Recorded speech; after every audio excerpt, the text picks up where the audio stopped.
त्यांना त्यांच्याच अस्तित्वाची आता भीती वाटायला लागलेली आहे।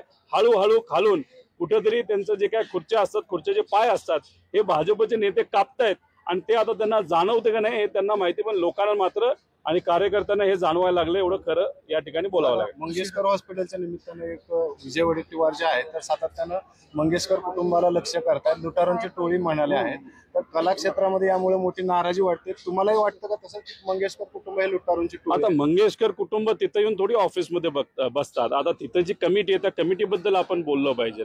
उद्या जाऊन एखादं मोठं कुटुंब जर एखादी संस्था चालवत असेल आणि चालवणारा व्यक्ती तिथला लोकल जर योग्य नसेल तर जबाबदारी खरंच तशी आहे।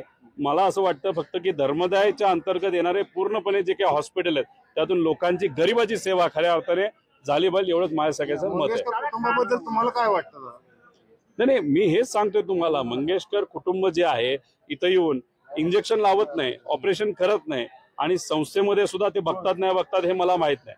ते बघत असतील आणि त्यांनी जर निर्णय घेतला असेल पैसे घेतल्याशिवाय कोणाला सेवा द्यायची नाही, मग ते जबाबदार आहेत। पण त्यांनी तो निर्णय घेतला नसेल तर ते जबाबदार कसे असं आपल्याला म्हणावं लागेल। गेल्या काही दिवसांपासून अजितदादांची भाषण जर पाहिली तर ते साहेबांना कुठं दैवत म्हणतात, कुठं म्हणतात काकांना विचारल्याशिवाय काही काम करायचं नाही, कुठंतरी दादांची भूमिका बदलते असं वाटतं।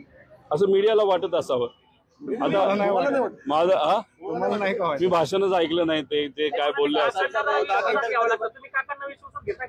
ते आता शेवटी व्यक्तिगत कुटुंबाचा एखादा निर्णय असेल आणि कुटुंब म्हणून पवार कुटुंबाला त्या कौटुंबिक विषयाच्या बाबतीत जर त्याचा इम्पॅक्ट येत असेल तर मला सुद्धा काकाला विचारावं लागतं आणि काकाचा आणि यांचा आशीर्वाद हा मला